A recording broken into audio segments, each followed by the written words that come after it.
Hello and welcome to the Polyhedron Collidecast episode 6. Hello. Hello. Yes, I'm Steve Tudor from Polyhedron Collider. With me are... Andy Lewis, Sonic Age. And the mighty John Cage. Mighty Very indeed. mighty. Tiny bit mighty. Tiny bit mighty. So we are back from the UK Games Expo. We'll promise to stop talking about this soon, but it might be another 2 episodes away. It was pretty awesome. We did seem to play an awful lot.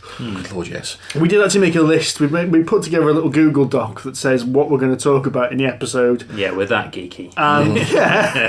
Organised. Yeah. It's so that we can deliver the best performance possible and yet somehow still manage to fuck it up. Yes. Well, we had a list, I'm not kidding, it was 3 pages long. We've trimmed it down to 1 page and we still think it's too much. So, So settle in. yes. Get your cocoa. Are you sitting comfortably? No? Well, Good. we're going to carry on anyway. Yes. Stuff, yeah. So, one thing that is interesting to say is they released the attendance figures for the UK Games Expo. Ah, So, there's 2 figures they give, which are turnstile figures and unique. right. So most conventions give these 2 figures. So turnstile figures is how many people go through the doors in total. Mm-hmm. So if you go 3 days, that counts as 3. Gotcha. And then they okay. give unique visitors, which is how many individuals went. Okay. So there was- tickets they sold, basically. Yeah. Right. So it's in the region of 25,000 turnstiles, It's a lot of turnstiles. and It that's 12,500 unique people. So most people probably went for Saturday, Sunday, basically, is what they're saying. Yeah. Okay. Now Does that include the Success Express visitors that we saw on the Saturday? I definitely that does not definitely include the Success Express. That's the disappointment, because that was a lot of attractive women. Yeah, we nearly lost Andy that day. did. There was a you weren't there on the Saturday, were you, John? So you Sadly missed. not. You missed this. There was a model and fashion convention of some description in a different hall, and well, we nearly lost Andy at that point, really. There was a lot of drool. Yeah, But that's enough about all the board games I'm you still bought. convinced. I'm still convinced that they held that event in the adjacent building just to balance out, you know, for the equality of sex thing. So there's like millions of women in one building, lots and lots of fat neckbeards in another building. So somehow they can balance it out over the entire site. We are sexually equal. I think it wasn't too bad in the actual convention. That was all right, actually. In the It was convention, harsh. yeah, but in the neckbeard section. Well, yeah, No. you guys never actually went to the Hilton, No, but the Hilton where the tournaments were going on, and we. I was quite feisty on the end of the we Saturday snuck night. into the X-Wing room, didn't we, to grab a did. table to We play, did. and That was in fragrance. need of some Febreze, I think. Yes. So yeah, to put that into comparison, by the way, 12,500 unique. Essen only give turnstile figures, and they've got 162,000, I think. So that gives an idea. 6 times more Yeah. if we go for turnstile. Gen Con is is Essen the US one? no, Essen's the German German one. So one. that's the biggest Held in one in Essen. Europe. In Germany. Gen Con is That's how good my geography is. You've played Pandemic. You should know where Essen is. All right. It does. It features quite strongly in our ongoing game, in fact. As a Yes. place where may be in some dispute. Yeah, and you remember how well I pronounce all the other bits of the board. I mean, Ridya, that's one of my favourite places. No face palm is big enough. That's just one. I might have to deploy the weapons grade face palm at this rate. Okay, so we can say that the Expo's not as big as some. Not as big as some, but it's not far off Origins, which is kind of like the second biggest one in America. Isn't that the set that is one of the X-Men films? Oh yeah, well, that really rubbish one with Wolverine. Yeah, that's the one. What, Wolverine?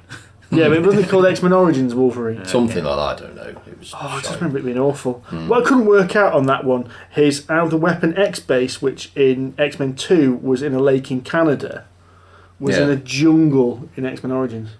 Magic. Magic Canadian jungle. I don't know. So how does this year's attendance compare to previous years? Is it growing? That's the question. I think it's doubled.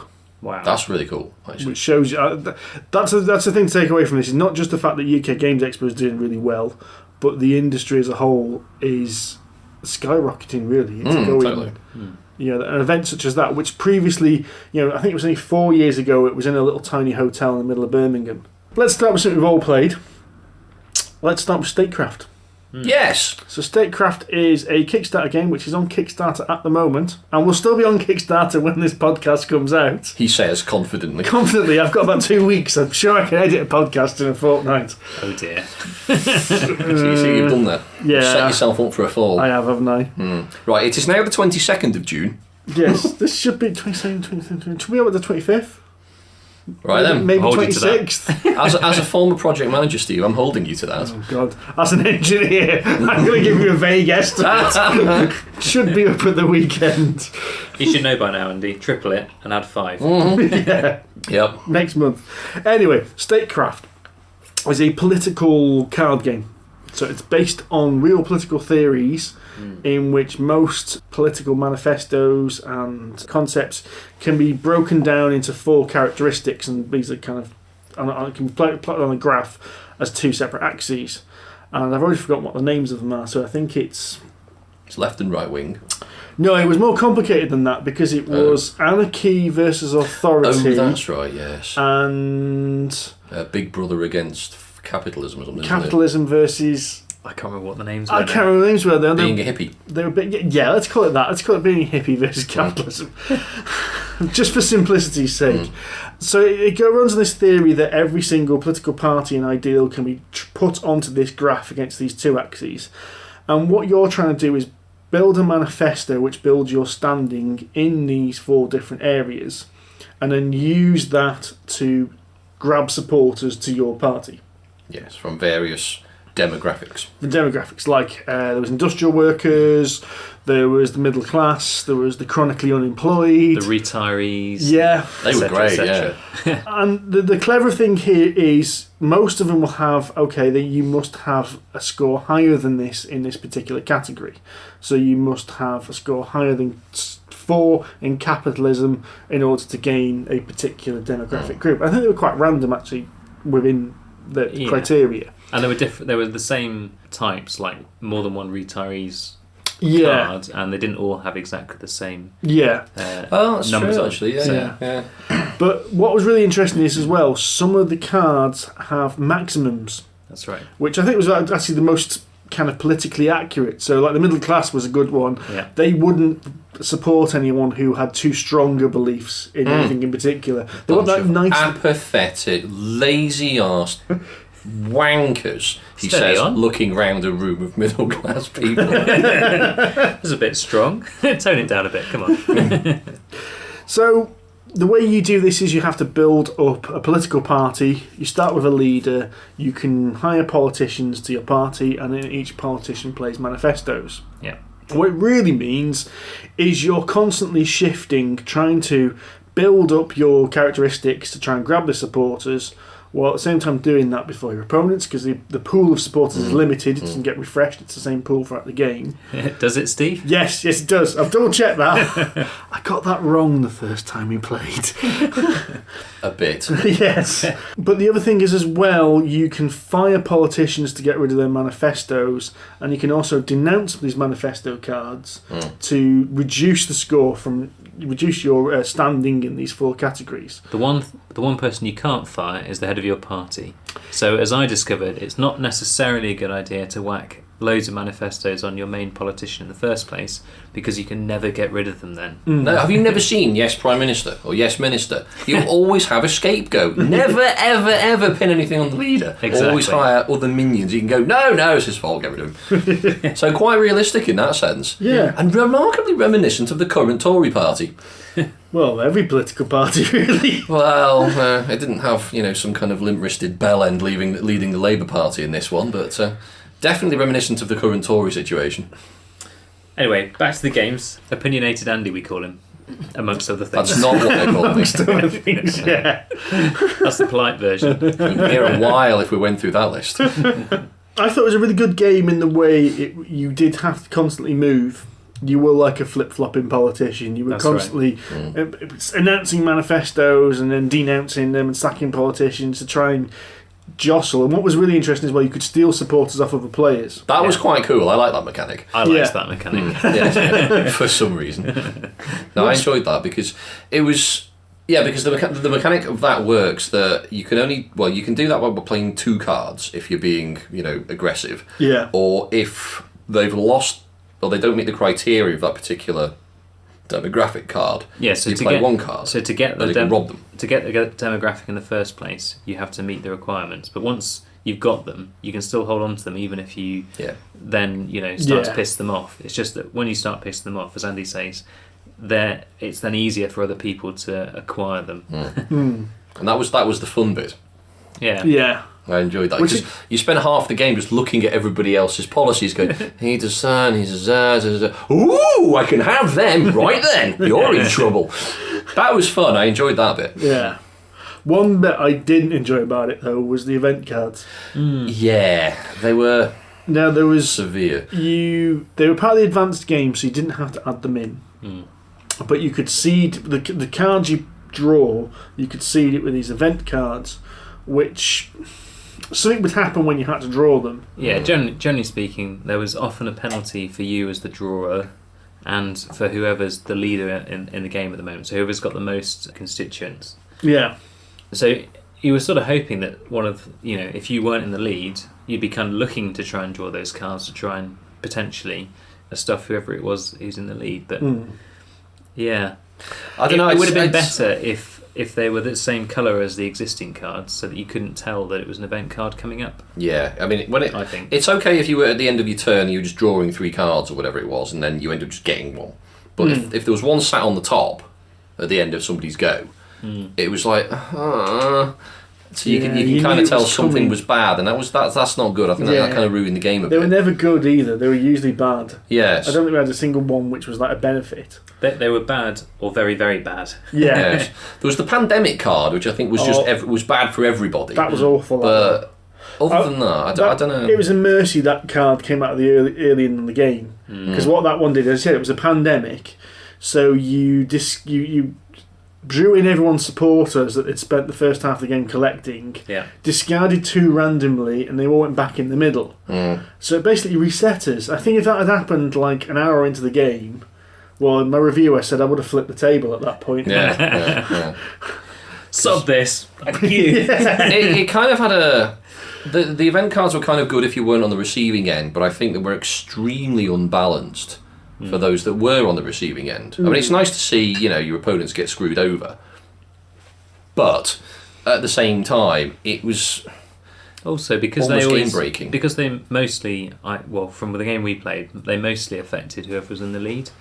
So don't get me wrong, I quite like games like that one I won't mention, where if someone's in the lead, they're naturally more of a target for things, and they tend to get more of a nobbling, sort of balance things out a little bit. Yeah. But that one, it didn't just make it a bit more difficult for them. Well, when Steve drew one, it basically wiped out his lead entirely. Yeah. Which I must admit was quite hilarious. Yeah, but at the same time, not being on the receiving end was quite funny. I found it a bit at odds with the rest of the game, because the rest of the game was quite careful, manipulating your these 4 categories, manipulating them. As you said, keeping a careful eye on what everyone else is doing, because as soon as someone's supporters were dissatisfied, it's like, well, I'm going to poach them now and completely change it. But they were optional, so you could take them out or maybe even tweak them, go through the deck and see what they were. Yeah, that's a fair point. But on the whole, if you ignore that, I thought it was a really good game. Yeah, I really enjoyed it. It was fun, yes. I enjoyed it. Yeah. I liked all the little quotes and things on it. Like every politician's famous for doing some ridiculous indiscretion. Famous for driving drunk, for example. Yes, I like the economics. The head of economics couldn't do basic arithmetic. That's right. Yeah.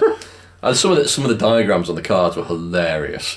Yeah, so we quite enjoyed that. As I said, it's on Kickstarter now. Go check it out. See what you think. It looks very pretty as well. I thought the artwork's really nice. It's very striking. It's very sort of stylised, isn't it? Yeah. It's not quite cell shaded, but it's almost. I don't know. It's not quite dystopian either, but not far off it. Yeah, and actually they were quite funny. Yes, because you weren't looking at them most of the time because of the detail on them. But if you look really closely. And I think there was like one which was volunteer firefighters, and even though they were only almost like pixel art, it was so small you could see they were incompetent. Yes, that's the bit. The cartoons were really, really funny. They were really good. I was going to try and do a like snappy intro for this, but I can't. My brain's not thinking quick enough. I think it's time for Cage on the stage. Yeah, Cage on the stage. Cage on the stage. Okay, so I touched on this a little bit from the expo. Yes, and you've been put on a register for touching, so... Podcast. Stop it. So, Obama Llama was what I was going to talk about, by Big Potato, who are very friendly, very enthusiastic bunch of people. So the game itself, it's a rhyming game. You've got to decipher the rhyme from a bunch of clues. So you split into two teams. It's a party game. So we tried to play it. I showed Andy and Steve it this evening, but it's quite difficult to play when there's only three of you. So all we could do was have a go at doing some of the questions. We went through the concept of the game. Yeah, exactly. Yeah. Essentially, split into two teams. There's a load of cards that go upside down, which have got little question marks on, and they'll have people or objects and things like Van Damme, garden gnomes, half a shandy. You have to pick two. They're all face down. You have to pick two and get the same pair that rhyme. And once you've got pairs of those, that's how you score the points. And whoever's got the most number of pairs at the end wins. So, how do you get to turn over these cards, I hear you ask? Basically, you have Did we ask that? I don't remember asking that. It was a silent ask. So you got a little scorecard. The fact we were looking at him puzzled. You got a little scorecard, and it's got little empty circles, and you need to get three of those to get a chance to turn over two of these cards. Mm-hmm. And to score those points, you need to do some guessing, basically. So you roll a dice, and the dice tells you either green, yellow, or pink. That's this one, and that one, Andy. By the way, Andy is colourblind, so there's a lot of pointing going on in our games lately.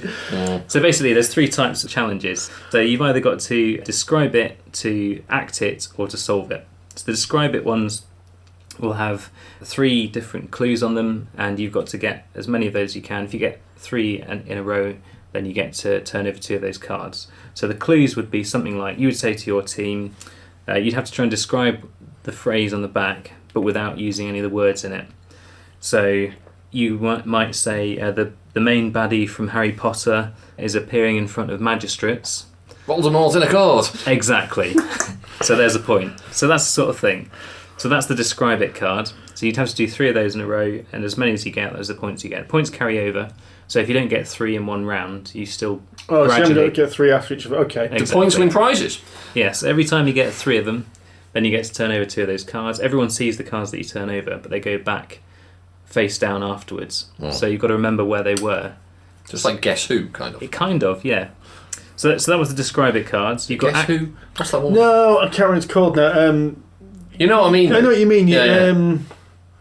I don't think there's a name for it as a game where you can play it with playing cards, can't you? It's usually they use it as memory games and those kind of Mensa or iPad games and computer games. Pairs or something. Yeah. Yes. Yeah. I'm making a flappy motion with my hand. It's not helping people listening at home. People can totally see that on a podcast. It's not really helping us here in the studio. But Studio? Shh, don't tell them. This is a highly professional recording outfit.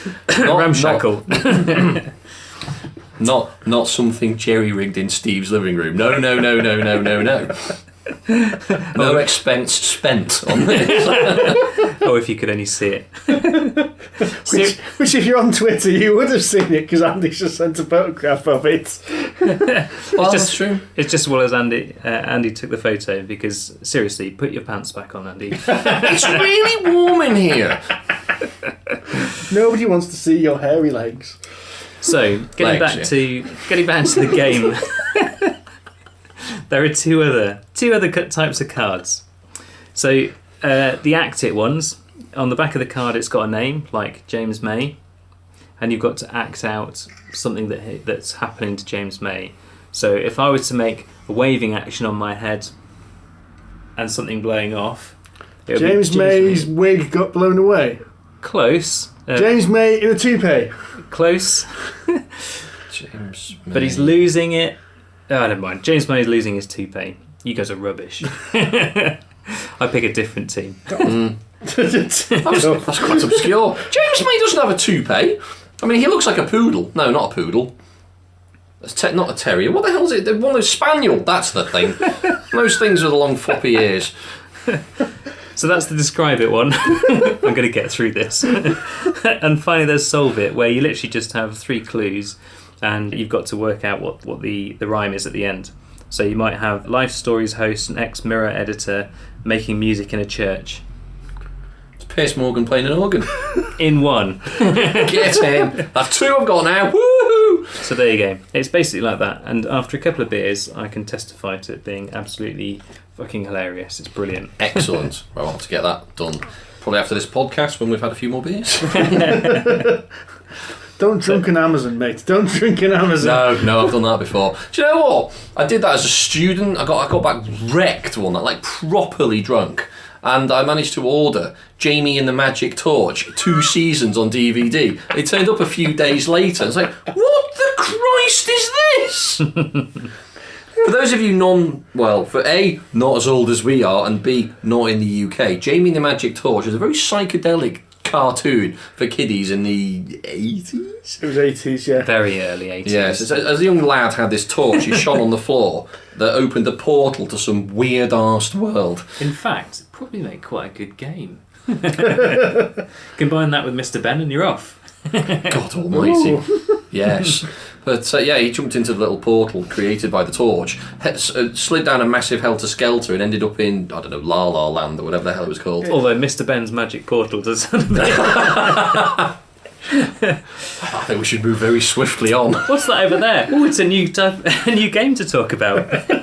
What have you been playing, Steve? So what have I been playing? I want to quickly talk about Escape from the Aliens in Outer Space. Say quickly. Yeah, translate as quickly as possible. Escape from the aliens in outer space. What do you do in that then? Well, you escape from aliens in outer space. Really? Sorry, John, I missed your cue there.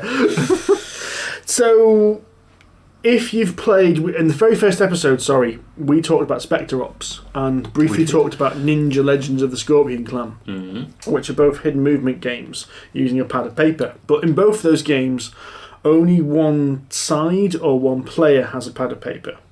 So other people are on a board, they're moving around, whereas one person has a notepad and saying, well, I'm here, and there's ways they can be found. Escape, which I'll just call it out from now on because otherwise it's going to be a tongue twister. Every player has a pad of paper with a map on it and a pen. Right. Half the players are aliens, half the players are humans. Does each side know which? No. You don't know who's who. The humans have to get to the escape pods. The aliens have to kill the humans. Right. It's as simple as that. But you know which one you are. You know which one you are because you're dealt a card at the beginning which tells you where you are, and that also determines where you start on the map. Yep. It's a hexagonal map, and there's I think there's 10 maps in the little booklet you get. And they are maps. There's various areas you can go and not go. There are various sizes depending on how many players you've got. There are dangerous spaces and safe spaces, and it's mostly dangerous spaces. If you end your turn on a safe space, you just go silence. If you end your turn on a dangerous space, you have to draw a card. Okay, so people get some indication of where you may or may not be. Yeah, and then the cards either say you've made a noise where you are. Right. So you have to then announce where you are. Right. Or it'll say you've made a noise or you've triggered a noise, and you can say any hex on the map. Right. And presumably you don't say which you're doing. No, you don't say which you're doing, so no one knows whether you've picked a red or a green card. You just say there's a noise in this place. Yes, there's a noise in this place. Or you draw a card. You have to be truthful. When you draw the red card, you have to be truthful. Right. When you draw the green card, you can say whatever you want. So you can say, there's a noise over there. Basically, yes. Okay, that's good. And then there's a white card you can draw, which you say silence in all sectors. So you've drawn even though you're in a dangerous space, you've managed to get into a silent area. And so basically, you've absolutely no idea what... You've got a load of potentially misleading or very useful information, and you have no idea which one. For the first 4 turns, you've got no idea. But then you start realising where people have made mistakes, because you think, well, if he was human, he can't be there because he wouldn't have got there quick enough. So he can't be. One of these things he said is wrong. Right. And then what you can do, it's really fun. And then if you're an alien, what you've got to do is you've got to attack, which unfortunately means you've got to reveal. So what you do is you move into a space and you say, right, attack IO4. And Sounds if like there's another, battleships. to be fair, there was people on the other side of the room when we were playing this thought we were playing like multiplayer battleships. It is very similar to that. It's like battleships if the battleships are moving. Ooh! It's a good way to think about it. And you don't know whether you're attacking the right team either. Yes. So it's American battleships. So if you attack, Ooh! Burn! if you attack, honestly, if you attack as an alien, another alien. Unfortunately, now this is the downside of the game. If you are an alien and you attack a human, they respawn as an alien at the starting spot. Okay. So gradually the number of aliens will increase. Yeah. However, if you're an alien and you attack another alien, that alien is out of the game. Right. And that was the downside. I was going to say, you'd think they'd notice before they attack. Because no one knows who's who. You just know there's a target there. Well, they're Imagine running around in bin bags or something. Well, imagine you're sneaking around a space station in complete darkness. All you can hear is that there's some noise. Yeah, so you attack.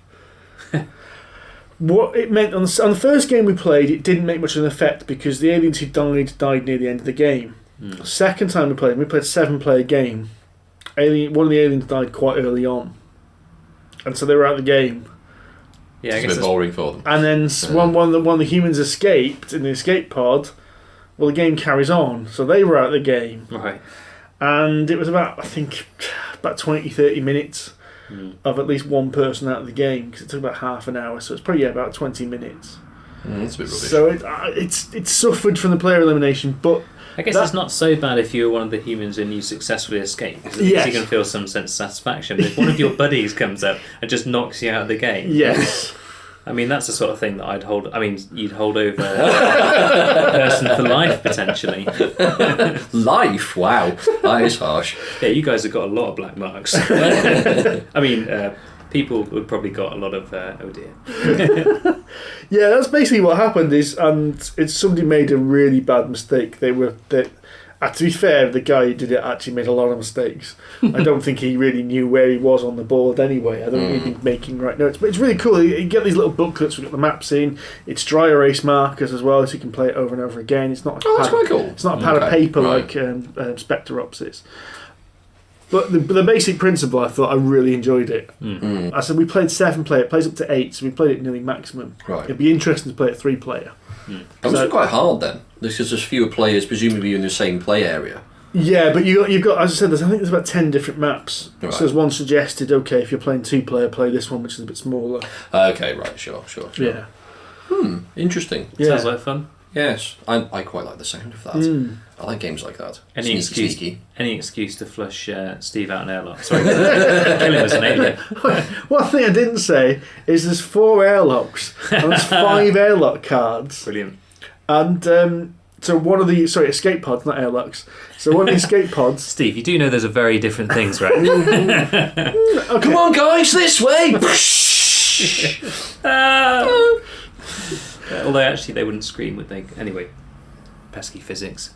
Get in the way of a good joke. I was going to say one of the escape pods doesn't work, but you don't know which one. You draw a card. There's 5. Just sat there, pull the lever! Pull the lever! I'm pulling the lever. What it basically means is at that point he goes, right, I'm opening airlock number 2. Escape pod number 2. Uh-oh. So the aliens just pounce on that person. Oh dear. That's quite funny. Yeah. That could be quite cool. It was. I said it was very fun. It was at a large player count, although it's more fun with the cat and mouse because some of the aliens could suddenly change tact when they realised somebody was somewhere else, and then you were trying to communicate with people as well. So you're trying to communicate first, not knowing, Right. and then as you slowly reveal, because the other thing I said is didn't mention is the white cards, which are the silence cards. In the advanced game, you use them as equipment. Okay. So some of them are like remote sensors, some of them are spotlights that you can tell who's in what square, and one of them's a gun, so you can actually shoot an alien. Cool. But you have to run the same thing. You have to end up in the same space as the alien and go attack. Yeah. Okay. Here we go. Sounds fun. Is that to buy now, or is that Kickstarter? Yes, that's Osprey Games, who bizarrely were a company who used to do historical war games and historical war game books. telling you exactly what colour a Napoleonic soldier's lanyard should be. Oh my.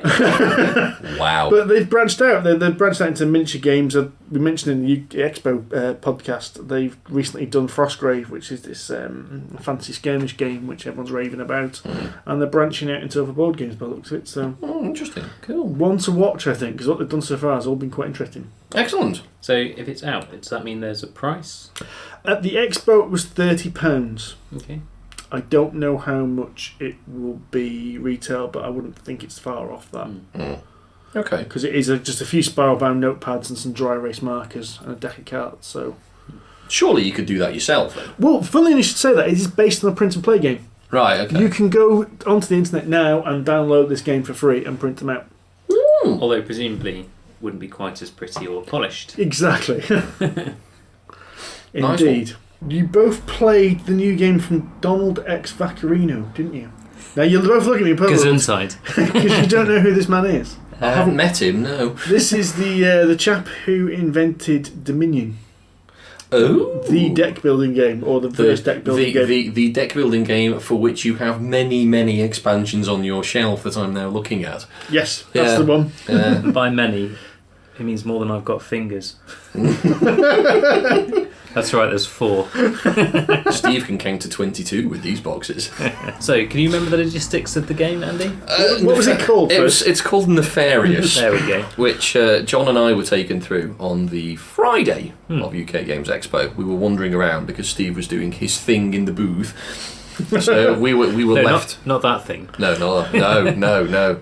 You get put on a register for that sort of behaviour. So John and I were left to sort of to our own devices. We wandered around. We got jumped by some dude from, is it Brainworks? They use They use board games to teach people of various mental capacity and to help them integrate with society and enjoy themselves. Yeah. It's a great idea. I think it really is. Not this year's Expo, the previous Expo, I did an interview with the chap who runs it, which is on the quick plug. UK Gaming Media Network YouTube channel. Gotcha. So we all did some videos, and now I'm going to, very slowly but surely, I'm reposting all the videos that we did on the Polyhedron Collider site, so polyhedroncollider.com. However, if you want to see all the videos, if you go to, I think it's youtube.com/UKGMN. So go there, there's loads of videos of Mike basically taking the piss out of most publishers. I haven't quite got the guts to take the piss out of people to their face, but Mike does. So There's a video of me saying fantastic pretty much every 4 words, which I'm quite embarrassed about. But never mind. Fantastic. Yes, so we were introduced to Nefarious, which sounded interesting given that, well, John's games persuasion and me being a bit of a... If we're honest, I think the name of the game was what really drew us into that one. That's what made us stop. However... Yeah, when we started playing it, it was... Didn't seem to be that nefarious, to be honest. No. I mean, it's about sort of mad scientists and things, and you've got to make inventions. You've got to sort of... It was basically a game about sort of kind of almost industrial science, in the sense that the idea is you create inventions, or IP, for those of you in the industry, and you can undermine or stop, or try and stop, or gain a benefit from, rather, your opponents doing the same thing. So there are 4 actions, I think it was. There was kind of espionage. There were 4 actions you could take. And you had little meeples, little scientists. Yes. And you put your little dude... Is it 5? I think 5 you could put down in total. So there's espionage or undermine or whatever that was called. There was research. It was espionage, yeah. There was invent, and there was something else. And I can't remember what it was, but it cost you a certain... there was a certain cost to doing some of the actions, but some of them were free. And if you undermined or performed espionage, you would gain money for something that your opponent did. It was invent, the other one. Yeah. There was espionage, invent, research, and something else. So the idea was that you needed to invent enough stuff to give you victory points. And each invention you created was worth a certain number of victory points. And cost more resources. Yeah. But you got a benefit from inventing it, so you could redraw more cards or do certain things to it or whatever the hell it was. But it didn't seem that... It wasn't a very deep game. No, it wasn't. So that was all the mechanics as far as we could see, I think. So once you got those bits, Yeah, it got to the point. that's the police going to arrest the game designer because they're making such an awful game. No, it wasn't that bad. It was just it didn't really excite us. I think that's what we're trying to say. I think that's fair. I think it got to the point where John and I were basically doing precisely the same action every turn. Oh, yeah, okay. So it took us about 3 turns, I think it was, to suss it out, and then we're like, well, we clearly need to do that next, and then now that next, then now that next, and that was it. And we just ended up doing 2 or 3 rounds of doing the same thing. Yeah, it seemed like you'd probably, after a couple of games of that, I reckon you'd probably have the right, order of things to do, and there wouldn't really be much of a reason to to deviate from that, to try to do something different. Exactly, because once you'd had a meeple on one of those actions, like to be quotes nefarious, on undermine your opponent would just do the same thing. So they would get a benefit for anything you do, and you get a benefit for anything they do. So it would just basically cancel each other out. Yeah. So it kind of seemed a bit, pointless. Yeah. If I'm honest, I think I was a bit disappointed because I like the idea. And a game called Nefarious, which involves mad scientists, this sounds like probably my sort of game. Yes. But actually, yeah. There didn't seem to be that much nefariousness to the game. Nefarii? That's more than one nefarious. It was, I think, but John and I both left that a little disappointed. Both because of the name and also because, as John says, it wasn't a very deep game, which is fine. But I don't know, it didn't seem to be. There wasn't enough to it. Yeah. No, it was very shallow. Yeah.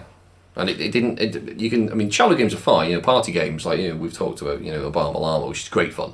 Shallow games that are hilarious, that are great fun. Exactly. To play. That's fine. But yeah. Fun and depth are not necessarily mutually exclusive. No, exactly. Indeed. There are fun deep games and there are fun shallow games. Yes, and unfortunately this seemed to have the depth of a spoon. So we played that, and I think John and I were both of the same opinion that it was a bit meh. B-. B-. It wasn't dreadful, I've certainly had worse times. Burning my hand on a stove, for example, that was pretty horrible. But it's a shame because the name of the game, and I said the designer, made me kind of interested in that. Because I think Amanda said the same thing as well. Because Amanda played it with you, didn't she? She watched us. She didn't play it with us. Yeah, I think she was bored of it by then. So. Yeah. I think she was bored by the first hand. Don't get me wrong. I'm pretty sure she actually fucked off halfway through. She did. She came back as well. It's like, you're still playing it. Okay, so moving on. Yes. It's your turn to rant now, Steve. Is it my turn to rant? Have I got something I can rant about? What did you thoroughly hate? Ranty McRantface. Ranty McRantface. I wouldn't say I hated this. I've just got a bee in my bonnet about this game. It's not hate, it's more annoyance. So I got to play. I should point out that this is now the third podcast in a row that Steve is now going to talk about this game. Prepare yourselves. Is it? It is, isn't it? Yes, Ding! it is. Oh, we found your talisman. This will be the last. No, I'm not going to say it'll be the last time, just in case I ended up playing it properly. So I managed to play Dark Deeds. So Dark Deeds was the game I saw at Salute. Liked the look of it, saw the price, and went, I'm not paying 45 quid for that. Mm-hmm. So they were playing demo games. That's not what you thought, is it? Not word for word. They weren't the exact words I said, no. So the demo games of this were available at the Expo, so me and my friend Will, towards the end of Saturday, managed to get a quick game of it. And it is a quick game. So the concept is... How quick's quick? We played a full game in 20 minutes. Okay. That was a 3-player game. Because we thought we'd have a quick game of Multi-Universum, and that wasn't very quick at all. No, it does say 20 to 40 minutes, and we were more like an hour and 40, weren't we? That's because every turn of Andy's was about 15 minutes. That's because you kept screwing me over, Cage. Anyway, we'll get to that later. Yeah, we'll talk about Multi-Universum on another episode, I think, because... once we've had a couple more plays of it, I think. But Dark Deeds, so the idea is you have a street, and the street has various people in this street, which could be, I think it's nobles, priesthood, and guards. No hookers? Oh, they've missed a trick there. It's not set in a particular universe, but you could imagine this being Terry Pratchett's Ankh-Morpork. Right. Without thinking. So they wouldn't be hookers, they'd be ladies of negotiationable virtue. As Terry Pratchett puts it. Yeah, okay. So what you did is that you could gain... you could go to the pub and gain information. That sounds like a good idea. You could go to the pub and gain quests, which were basically saying if you attacked this category of person, you'd win this amount of victory points. Mm-hmm. And then you could capture them or you could attack them, with the basic principle of it. But you had to go down the street, so you started one end of the street and had to get to them. So, for instance, if you wanted to grab a priest that was halfway down the street, you would have to sneak past any guards that were there or attack any guards that were there. Right. So you had a basic score to get past to sneak past, and a basic score to attack, and then you could have items that allowed you to do better. So you pick stuff up. Yeah, you picked stuff up, like there was a club, which is the main weapon. Right, okay. Which would give you a bonus attack. And when you attacked, I think it was a D12, you rolled a dice if you got more than Was the there dice score. in it? Yeah, there was a... So it's a card game with dice? It was, yeah, basically. Interesting. And how many cards do you get in this financially ruinous game? Well, that was the... Yeah, well, I'll come back to that in a second, because that is repeating myself. I'll try and stick to the actual gameplay of this. It was quite fun, because what you could do is, as every turn, once somebody had been, everyone moved further down the street. Right. So you could try and engineer it so that if a guard drops off the end of a street on your turn, that guard is then following you because you're sneaky. And certain actions you did would gain suspicion. In principle, I really enjoyed the concept of the game. It was fun, it was quick, it was simple. There wasn't a lot of tactical depth to it, but you could be careful about who you targeted and say, right, if I target that person, that will knock that guard off. John's got suspicion at the moment, that means he's going to be tailed by the guard. And if you're being tailed by the guard, you have to get past that guard before you can take any actions. It almost sounds like a Victorian version of Portal. Actually, that might not be far off. And the Victorian theme of it was running. I mean, the theme was really good. You got the coins were little wooden laser cut tokens, so it felt nice. The suspicion token was a massive metal coin, and all the artwork on the cards was really good because the artwork's all by Mark Gibbons, who used to be Games Workshop artist and worked for Blizzard, worked for League of Legends. So his art you recognise. Handy with a pen. Yes, he knows his way around an easel. So that all sounds pretty good, but I'm sensing there's a huge but. Right. A big stinky but that's... Of course. after As a if Vindaloo. you've heard the other podcast, you'll know that this game was retailing for £45. And if you haven't heard our other podcasts, go away and sort it out now. And then when you've had a good sleep, come back and be none the wiser. £45 was too much for this game. Right. And So what do you get in it? right, you get coin tokens. Justify yourself, Mr. Tudor. The coin tokens, which were laser cut wood. Okay, very nice. Does it have like little skull marks around the edge? Yeah, they're looks quite all very pretty. pretty. If you see some pictures, they're very nice. You get the suspicion token, which is a big metal coin. A bit Again, of weight behind it. very okay. very nice component. You got deck of cards to represent the items that were in the pub and the people on the street, and then cards for each of the characters. And you got a nice little mouse mat material board. So it wasn't a board you played on; it was this little, is it polyurethane? But mouse mat material, so it plays on grips. Yeah, neoprene, so it grips. One thing I would say is, although the artwork was very nice, I was quite surprised for a game of that cost how much the artwork was repeated. Right. So, for instance, there was only one weapon. Okay, the weapons had slightly different stats, but the weapon was the same weapon every time, which So was the this picture holy on the club. card. Yeah, Right, okay. and it was the same name as well. The weapon. Oh, right. So the weapon was always like this holy club, which did look like it just come out of Warhammer 40,000. Basically, the club at the head of the club was a skull. Yeah. And you just kind of thought, well, okay, I can understand you've blinged up the components, but It's a bit lazy. it felt like, well, why wasn't one of them a sword? Why wasn't one of them a kosh? I mean, even if you're just going to try to knock people out, you could say they could have been different weapons, or at least variations on a theme. And it was a fun game, and we enjoyed what we played. But again, if this had been £15, like I'm staring at Multi-Universum in the box there, and to be fair, it was the same amount of cards. Mm-hmm. Multi-Universum's got similar quantity of tokens. If you had changed these to cardboard tokens, you could have made that game for 15, 20 quid, and I would have bought that there and then. Yeah. I would have taken it home and we would have played it tonight, kind of thing. Yeah. But £45, I'm thinking, look, I can buy Arkham Horror for that price. Yes.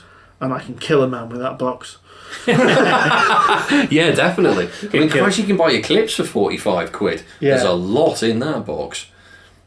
Now, I understand games are getting more expensive in the last 2 or 3 years because they're getting more blingy, there's getting nicer things in them.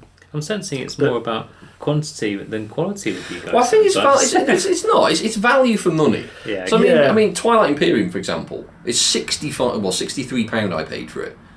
Now that's a lot of money, but you get a lot in the box. You know, you're getting a lot for your money, which is fair enough. Good bang for your buck. Yeah. Basically. There has to be a balance. We mentioned it just before we recorded. Z-Man Games, how you want to pronounce it, depending on where you live. We think their games are expensive over here. Pandemic is not a cheap game if you compare the cardboard and contents for what it is. Yeah. But do we all own Pandemic? I think 2 of us do. I think John we does. don't think you.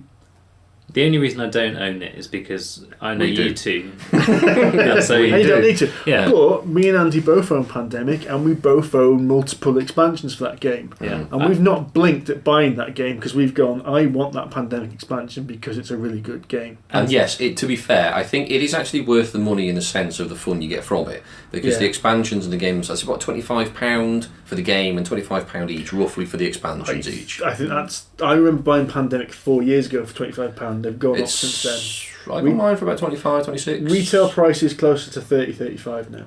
I got it cheaper than that. Yeah, you got it cheaper than that, but retail price. Really? Okay. Yeah, RRP is, I think, 30 Wow. to 35. That's quite expensive then. Yeah.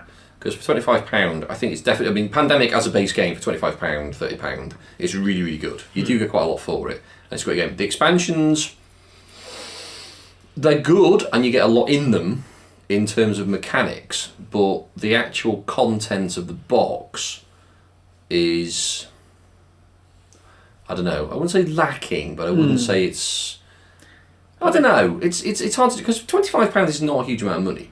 I think expansions, generally speaking, for board games these days, for a reasonable game like that, that's not. It's not like it's a league out of the norm for those sorts of things. Yeah. So, No, it's not. That said, I suppose for each individual box, 25 quid is actually quite. I mean, to be fair, you do get quite a lot in the lab. Because you get extra board and you get a lot of extra stuff and vials and all that sort of stuff. So to be fair, it's not that bad. We're undermining our own argument here, Steve. But then again, you add it all up, that's 75 quid. but it's like you said earlier, it's a balance of all these things that. Yeah, that it's not just the constitutes components, both. it's not just the quality of the game, it's balancing the two. It's like I just bought one of the expansions to Eldritch Horror, that's one I get the Expo, I paid £35 for that. I opened it up and really that's a board and 2 decks of cards for 35 quid. I got Shadow of the Rift today for third expansion to Eclipse, and you know what? It was €45 I paid for it. Which admittedly is better than the £106 I saw it going for on Amazon today. But there's really not that much to it. It's really, really. I mean, there's 2 player boards, which is cardboard folded over. There's something like 6 punch out tokens and hexes and stuff. There's 2 cloth bags. Oh, they're expensive. Oh, they are, yeah. There's luminous pink and luminous green of all colours. There's about 10. Bag of purest green. There's about 10 dice, and I shit you not, 4 bits of little wood 3 wooden cubes and a little sort of hexagonal wooden thing. That's it. Nothing. Oh, no, the rule book, obviously. That's it. Nothing else. And I thought, Christ. I thought, shit pack 1 was probably, quite meagre, but €45 for that is, I think, steep. Maybe it follows my dessert theory. The desert theory. No, dessert theory. Explain. Right, okay. You go to a restaurant to have a meal, and you'll find the main course is usually quite competitively priced. So most places, say, £12 to £13 for a main course. About there, yeah? Yeah. Around here? Yeah. If you're going to get steak, you're looking at maybe 16 to 18. Depends where you go. Yeah. But let's say you go to a decent pub grub and get fish chips and mushy peas. 12 quid. 12 quid you're looking at, yeah? Yeah. And then you get the dessert menu, which they always plonk down in front of you. £8. Yeah, £8. Yeah. Because We're all fat, greedy bastards. the main course is got at the competitive level to get you in the restaurant, and the starter and dessert are where they make the money. And I wonder if that follows the same for expansions. Probably. So a lot of main board games are priced in such a point to, because you're going to sell more of them as well, so you can price that more competitively, and then I think the correct economic term is extract consumer surplus from the Rip off the mugs. Do you know what? Actually, the second expansion for Twilight Imperium is all like that. Yeah. The first one does tons in it. Tons. Absolutely tons. The second one, it's a bit scant. All right. I think we covered this one then. Yes. Yeah, I think we have. So the headlines are... So D&D then. D&D, yes. Best value for money of any game. Dungeons and Dragons. Yeah, let's try not to talk about that one again. It's alright, we booked him onto a counselling course. He should be okay in a couple of podcasts' time. Just don't mention it to his face. Cooling Down, actually, something that I think would be extremely good value for money, and is almost an antithesis. There's a big word you shouldn't say after a couple of pints. Of Nefarious is Dimensions, which we mentioned earlier on that shallow games can be fun, simple games can be great fun. Dimensions is rather unironically, given its name, dimensionally quite deep, considering its simplistic nature. Yeah, clever. There we go. Masterfully executed link that was, wasn't it? As a bit of background, we went to the Cosmos stand. We'd been asked to pop over and say hello. We went over because we wanted to look at two games. Well, I did, and told Andy he wanted to see them as well. To be fair, I did want to see it Imhotep. Yeah, so it sounded interesting. The first one is Imhotep, which is a current Spiel des Jahres nominee. So that's the German Game of the Year awards. Quite big, quite popular. Das ist gut, yeah? Yeah. Didn't get to play it though. It looked interesting. People sort of bringing boats into Egypt. Yeah, it sold out by the time we went to see it. Yeah, it had. Yeah. From every stand in the in the expo. There was a lot of hype about that game because it had just been announced just before the expo. Pretty much everybody I saw at the expo was carrying a copy of Imhotep. I wanted that, you thieving bastards. So we've got no idea if Imhotep's any good because we didn't get to play it. So the other game I wanted to see... Either it is, or there's going to be a lot of disappointed people. Yes. The other game I wanted to see by them, which is one that originally Fantasy Flight Games published, was Legends of Andor, which is a cooperative fantasy game. There's a big fantasy map and moving across it. And again, that one sold out by the time we actually got around to the Cosmos stand. So Cosmos had a good weekend then. Yeah. So what we're learning is you guys are slow. Pretty much, yeah. Or you set priorities we were prioritising our interests. I was sat with people playing Side and forgetting how to play it, and Steve was in the booth recording videos and interviews. And by the time I actually got around to wandering around on Sunday, everything had sold out. Yes, it was getting actually pretty desperate, wasn't it? I think 3:30 on Sunday we were wandering around. I think we went to the Chaos Cards booth. Yeah. Which was like a big retailer, and just basically said, "What have you got left?" Pretty much half the shelves are we've got empty. one copy of Fury of Dracula and one... Monopoly. No, it wasn't that bad. Seriously, so how much is that? Oh, you can have it for 40 quid. Done. Having that. Thank you very much. So yeah, Dimensions. Back to it's a really bonkers game. Really, now this is a game I wanted to play because I'd seen it on one of the sort of the shop stands, and I thought, "Ooh, that looks interesting. What's that all about?" And we just happened to wander past Cosmos, and it's their game. So great fun. So I asked, could we have a game? Dimension is actually a game of stacking balls. No sniggering. I thought we were quite good then.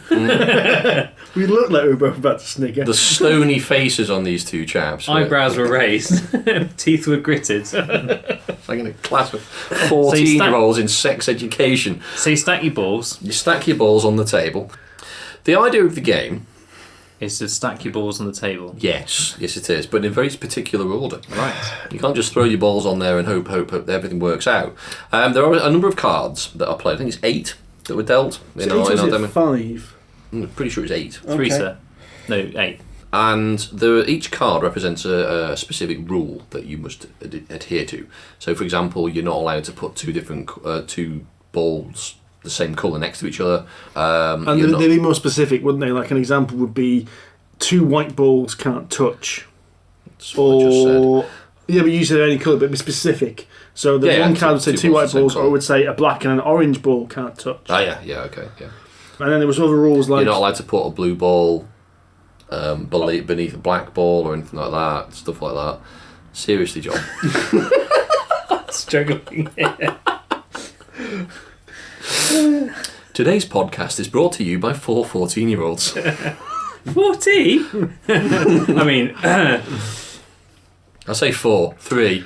And then there was other rules you had to meet, wasn't there? So like, the rules of things you couldn't do, and then there was rules that you had to do. Yeah. I'm trying to change the word here, stop John from sniggering. Like, for instance, Spheres. that you had to have a black sphere at the top of your structure. Oh, he's so boring. Or no more than 3 spheres of one particular colour. Or you had to use 2 of a particular colour, or 2 had to touch, as opposed to other cards saying not to. So was there 3 different rule types? Height, touching, and not touching. Yeah, something like that. And there were 8 cards, and there were random cards. There's like a big deck of these things. You just dealt 8 of them out, and the whole thing was against a timer. And was it a minute, something like that? It was so terrifyingly short. Yes. Yeah, it's either 30 seconds or a minute. It was ridiculous, and you had to basically stack your balls up. And at the end of the time, you went through each player's stack and see how many rules they'd managed to adhere to, and for each rule they failed to adhere to, they lost a point or didn't gain a point, something like that. Yeah, you gained points for meeting criteria and lost points for not meeting the criteria. Yeah. So at the end of about 4 rounds or 5 rounds, then you'd meet. Why am I the one being serious? That is really, really uncharacteristic. I think that's why I'm finding this so funny. Oh dear. And at the end of that, it's basically a quick fire, almost party game. I can't remember how many players it actually supports, but I can't see why it would be. Probably, I can't see why it wouldn't work with like 25. Obviously, that'd be quite unmanageable. 25 players' balls all on the table. That would be outrageous. Well, if you've got a big table, that's called an orgy. I've been going to the wrong orgies. If there's nothing left of this podcast after Steve's been editing. For some reason, Steve's shaking his head with his head in his hands. 5 minutes this podcast left by the time I finished the episode, which is basically welcome, goodbye. The rest of it is just filth. But I have to admit, it was fair. We've already laid the groundworks. We are explicit according to iTunes. Yes, there's good. parental advisory. And rightly so. We're going to have to stick to that. Tom Vassler's never going to allow us into the dice tower. I think we probably should. Yeah, so basically you go through a few rounds of this, and the one with the most points at the end of it wins. So it's fairly quick fire. So each round is like a minute, so it doesn't take long. Yeah. It's quite fast and furious, actually. And it's bloody difficult. Yes, it was a lot difficult than it first looked. Yes. Because she laid out some of these rules, and you thought, yeah, this will be fine. And like you'd stack several spheres, and then go, oh, hang on, I've got 2 black together. Right, pull that one, replace that with an orange one. Yeah, that'll be fine. Oh, but now I've got an orange one above a white one, but I can't do that. Right, okay, start again. And all of a sudden you've got 4 seconds. Just build something. Yes. It sounds like the panic mode you go into when you're playing something like Robo Rally or Galaxy Trucker. Yes, when you're very much. Desperately, it's that thing. Carefully laid plan of I'll just put this piece next to this piece, and then that'll give me the perfect. Oh shit, that doesn't work. And I've got 5 seconds. These. It was very much the Galaxy Trucker panic that we got. It really was. And I have to say, I quite enjoyed it. It sounds like fun. It's a good game. I mean, it's not really something you can play with 2 players, but I think with 4 or 5 people and a few beers, it would be fucking hilarious, actually. I like the way most of the time when we describe when you should play a game, the last thing we say at the end of it is, with a few beers. Well, everything's better after a few beers. A lot of games are. I think there's maybe 1 or 2 that you struggle to play. I've got to admit that Escape from the Aliens in Outer Space we mentioned earlier, too many beers with that, and that's going to be messy. Hang on, I've lost track of where I was. I think Dimensions would be almost like playing pool, because it would be very serious with no beers. Yeah. After about 3 or 4, everyone would be just great with a bit of banter, and everyone be good. And after 6 beers, it'd just be carnage. There'd be balls everywhere. See, I thought the pool rule was that after 1 beer, that's when you reach your optimal. I reckon it's 2 or 3. The difference here is I agree with you, John, because I agree on the same thing with guitar playing. The 1 beer you play better because you're relaxed. 2 beers you think you play better, and beyond, which means you're a bit more confident. 3 beers you think you're a god, and 4 beers you think you are James Hetfield standing in front of Wembley when in fact you sound like a bunch of Vietnamese people having their intestines pulled out through their mouths. That's one way of putting it. The difference here is Andy's a functioning alcoholic, so where we say like 1 beer and we'll give you improve, 3 or 4. Andy's 6 down at this point. Yeah, it's fine. And thirsty. Absolutely. No, I think the limit for guitar playing, I think, is 2 beers. I agree with you in principle. Yeah. 2 beers for me, I think it is usually. After that, it goes rapidly downhill. My fingers just stop working. And it sounds like a cat orgy. It's not good. I don't want to know how you know what a cat orgy is. There is something wrong with you, Andy. I can't believe I think that's the 3rd time we've used the word orgy in one podcast episode. Yeah. Oh God, I don't know what we're doing about editing this thing. So, Andy, one game you did manage to play while, again, I was busy interviewing people. Well, this was actually following being accosted by Yara from Phalanx Games on our press pit whistle stop tour. I spent a considerable amount of time learning how to play the game Hannibal, and I must admit it did look quite blingy and fun. Blingy can be good. It is. Yeah, there's a lot of colour. It's a 2-player game. And the idea is that one of you plays Hannibal, not the guy from the A-Team, or the guy from Silence of the Lambs. I hadn't thought about him. Oh God! How did you not make that connection? Because I was thinking about the A-Team. All right. Like any rational 30-something chav would. Or the other player plays Rome. I forget the character which, but essentially the idea is that it's recreating Hannibal's occupation of Roman Italy from Carthage. It's a game, a very deep strategy game. The idea is that you're occupying territory, retaining territory. You get dealt a series of cards each turn. It's a 9-turn limit game, I think it is. And each turn you get more and more cards. So as it goes on, you get more cards per turn. And you play your cards, and you can either play them to enact some kind of political act, like subterfuge or assassination or rebellion or something like that, and you can enact that on an opponent's city or settlement or something like that to turn it to your advantage. Or you can use it to activate one of your own generals, basically just invade someone and start a fight, which is good fun. But you roll dice to decide the outcome of fights, and each general has a number of armies or a number of soldiers with him. So like 9 or something like that. And if you roll, you lose two soldiers, but you win the fight, you gain a point, something like that. And there's usually a number of points that you need to get, like 3, to win a fight. So it can take place over a number of turns. So it's not just over and done with quickly. Of which there are 8? 9 turns in total. So yes, but you can activate your general more than once in a turn. So you can activate him 3 times, for example, in a single turn, because you get like 7 cards in the first turn, 8 cards in the second, and so on and so on. So you get quite a lot of turns, a lot of cards. But obviously it depends on what cards you get. So the secret of the game really is playing your hand well. What do you do in this game, Andy? The idea is essentially to occupy more territory than your opponent. Right. You don't have to completely wipe them off the board. At the end of 9 turns, the overall winner is the person who controls the most territory. And that's it, really. So it's almost like chess. Almost. Chess crossed with Othello, crossed with something else. So when does Cthulhu attack? Sorry. After turn 6. That's when the Legionnaires get deployed. Alright, joking aside a little bit, this kind of game on the surface I'm not drawn to. No, I have to admit, it is not for everyone. It appeals to me because I'm quite aggressive, and I'm always worried these games are going to be quite dry. They're historically accurate, which sometimes means they're not very balanced. The first time Andy described this game to me, I fell asleep. I don't know why it made more sense this time, but maybe because you just gave me the gist rather than delving spheres deep into the guts of the game.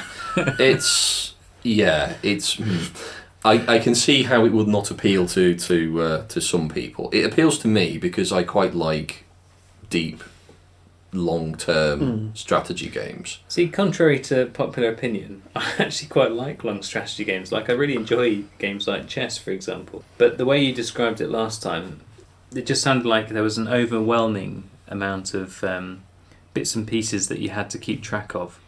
There is, to be fair. I have glossed over them somewhat. I was ready to fall asleep in your description and everything. I'll hand you a pillow and explain this bit now.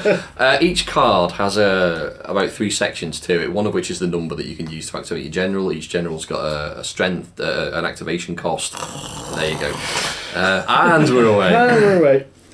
I gotta admit, I would actually like to play this game because this is an old game. I think 80s this game originally came out. This is now the 3rd incarnation of it. Yeah, and Phalanx, which is a Polish games company, have said they've made taken a lot of effort to try and streamline it and get rid of that 80s junk, really, which a lot of old board games that era had. Yeah. Where, some people don't like the term streamlining because it suggests that it's oversimplifying. But I think especially with older games, I think if you can kind of knock off the rough edges, as it were, and make it flow and make it into a 4-hour game and not a 10-hour game. Yeah. I'm intrigued to see what this is. I mean, have you played... I don't think you have, actually. The GMT games, I've only played the one, which was Cuba Libre. I've heard of it, but I've not played it. Right. GMT, does this have Piers Morgan and Susanna Reid presenting it? It's not Good Morning Television, frankly. It's quite close to UTC. The jokes are getting worse. A series of tumbleweeds just drifted through Steve's lounge just then. So the GMT games are very very historically accurate games depicting certain events in history. The one I play is Cuba Libre, which is about the revolution in Cuba. Right. Do you have to smoke a cigar while you're playing this game? And snort coke? Yeah, I think snorting coke is probably required to keep you alert. It's 4 different sides, right. And each player plays completely differently. So it's almost like 4 different games. The rule book, I'm not kidding, it's numbered. Paragraphs are numbered. Oh, good lord. So it's like a legal document. It is like a legal document. Oh my god, do you need a pinstripe suit to sit and play in? Do you not go into this game cold? You need to... I mean, a lot of people really enjoy these games because there's a lot of depth to them and they've got really nice concepts in them. Like the one I like is you always get a card to play and that card can be played in one of 4 different ways. Do you know what? Even I'm bored now. Yeah. And when you first describe this game, you're going, what? Say what? How? I don't even understand. How do I win? But once you get into the flow of these games, I mean, Cuba Libre is apparently one of the easier ones to understand. Fire in the Desert, which is about the invasion of Afghanistan in the 70s, apparently is the most complicated one they do. And they're beautifully designed, but you're either going to love it or you're going to take one look at it and go... Foxtrot nope. Oscar. Yeah. Fair enough. And I think what I'm trying to say is the Hannibal game, I think they've tried to push it more towards looking nice and looking streamlined to make it more appealing. So they've not gone the same way. I mean, GMT games, they look very basic. Okay.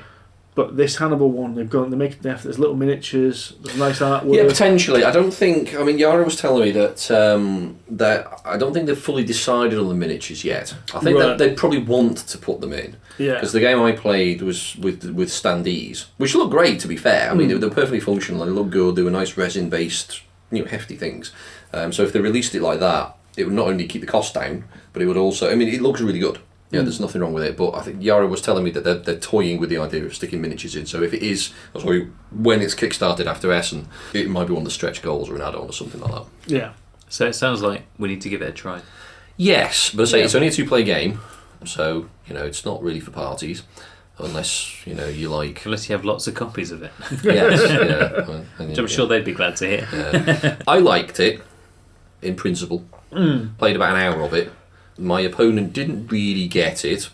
Because he just kind of went all out attack, and I was like, "Man, you can't do that." And I'll just do this, and this, and oh look, I'm now winning. And the people watching the game were like, "Why is your general not attacking him?"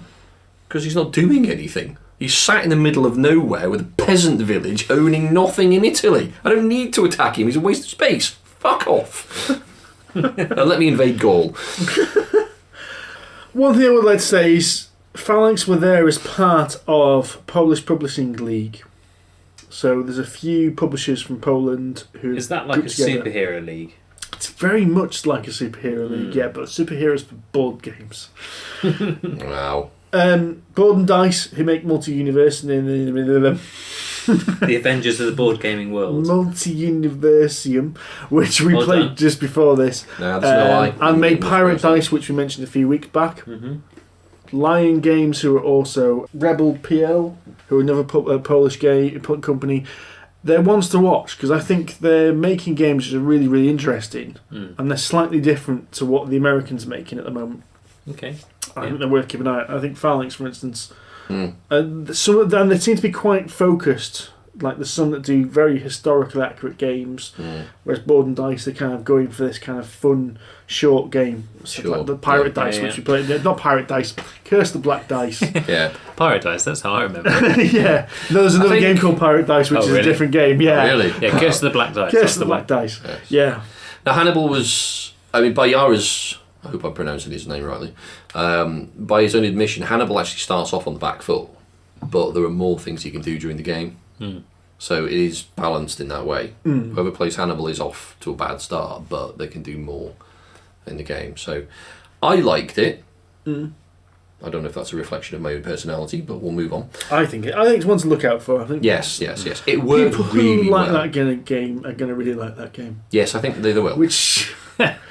Really? Yeah, no, I think it's going to. It's a game which has been doing well for 30 years. It's going to a new version of it. There's a reason for that. Yeah. It's a good game. It is a good. It works well. It's actually quite streamlined once you get used to it. It doesn't take that long to actually. And you can sit and get in terms of analysis paralysis and all that lot. But once you get used to it, it's actually pretty straightforward.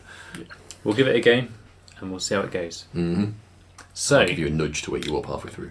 Questions? Yes. Let's put our hands in the mailbag and see what we find. You keep your hands out of my mailbag. Andy, no. At least they're not on the table this time. Oh, these are the Steve Balls.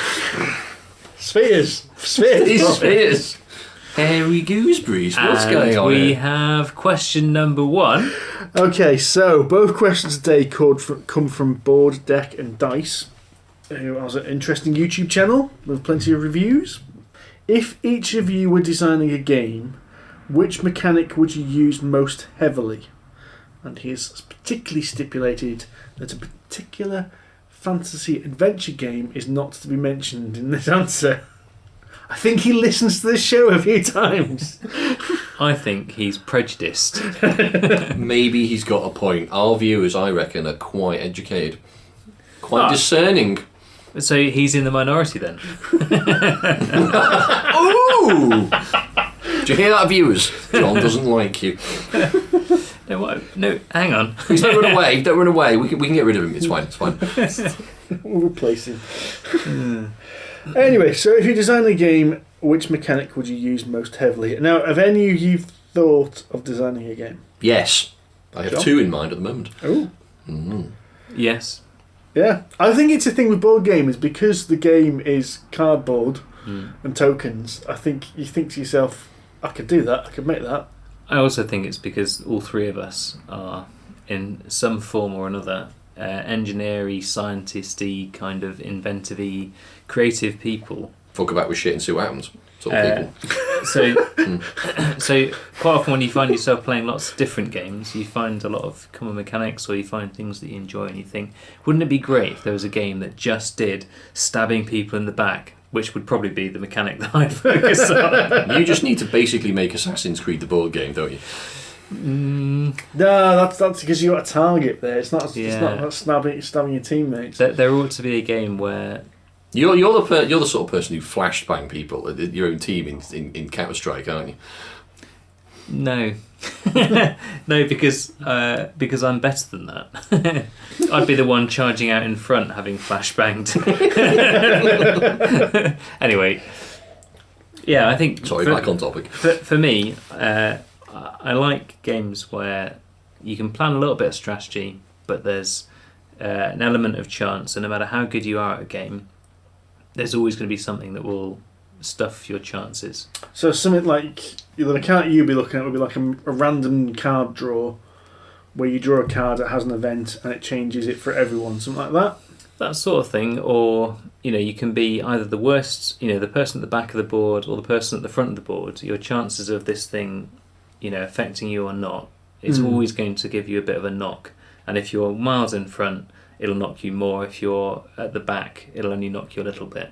So it's a blue shell, basically. So, yeah, something that levels the field, but it gives everyone a chance of being stuffed up by it. So yes. It's not a blue shell because that would only hit the person in front. Okay, yeah. So you're ultimately kind of keeping everybody on a kind of elasticated tether. Yeah, that sort of thing. So that your game of your game of whatever it might be can go on for longer, but not like something that's going to completely nobble it to the sense that it's to stop it so that halfway through the game you don't have one person going, well, I'm never going to win, so yeah, exactly. Bail out, yeah. And then you've also got that anyone can take advantage of that effect. Exactly. Yeah, okay, that's interesting. Andy? I have a few. I mean, almost the opposite to John in a way. I want to stamp them out, and I want Pretty to be much, in front yeah. for the whole game. Basically, yes. Thou shalt not win. Yes, but it shouldn't be very easy to do it. The whole point is that I do like deep, well thought out strategy. I don't mind an element of chance, but I think there should be an opportunity to take advantage of that, i.e. you can build contingency into your tactics. Which is frequently what I do. I think you need to change your handle on Twitter at the moment then, because you clearly aren't the Chaos Monkey. That's not to say I don't mind a bit of random chance, but I think... So your kind of game would be more down the Eurogame kind of Yeah, route? very much so. Yeah, so would it be a worker placement? Probably, yes. But then again, I really like things like Eclipse.